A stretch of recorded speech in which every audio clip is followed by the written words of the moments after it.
So here's what law firm owners should keep in mind when you see iconic brands like True Value announcing that after 53 years, they are closing the business. Now, based on all of the data that we looked at, it doesn't appear to be a bankruptcy closing. It just appears to be a decision to close the business. Now, here's what law firm owners should consider is that when we look at a situation like True Value, they have an iconic brand. They're very popular. People really love them. But one of the things that they probably didn't do as well is adapt to the changes in consumer habits. See, as more shopping is shifting to online or as more shopping is shifting to a convenience model, one of the things that they realize is they just weren't well positioned to be able to do that. And as those consumer habits change, their profit margins started getting smaller and smaller and smaller and smaller. And law firm owners should think about the same thing.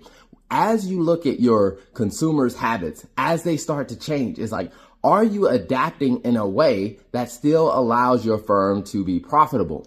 For example, at one point in time, law firm owners used to only do in-person legal support, meaning you had to show up at their office and they had to talk to you one-on-one to be able to hire you as their lawyer. Now, things can be done virtually. And what you have to ask yourself is, as that consumer habit changed, did you change your model with it? Now, another thing that is going on very big right now is AI. See, a lot of people are utilizing AI and their anticipation or their assumption is that, hey, if AI is allowing the job to be done faster, then, hey, maybe it should change how much I'm paying my lawyer, or maybe it should change how much legal services cost. Now, I am not saying that AI can eliminate lawyers, but what I will say is it can eliminate some of the steps in the process to provide the legal services. And what lawyers are going to have to figure out is, how do they adapt their pricing model to accommodate these changes in the market, these changes in consumer habits?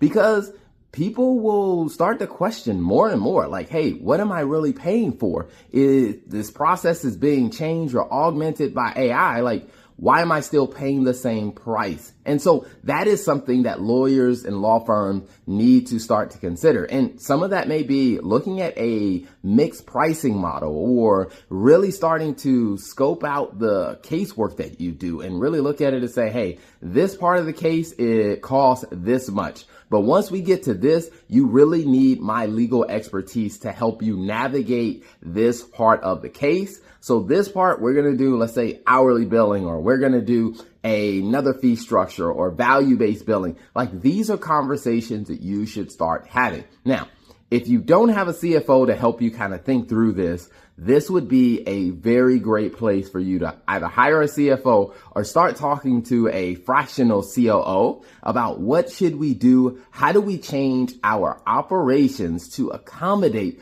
the reality of what is changing in the marketplace and the consumer habits? Because what you don't want to do is you don't want to get years down the road and say, man, you put all of this hard work into building this amazing firm, but because you didn't adapt to certain changes in consumer expectations or certain changes in the market, now you unfortunately have to announce a closure of an iconic law firm like yours. Hopefully this is helpful.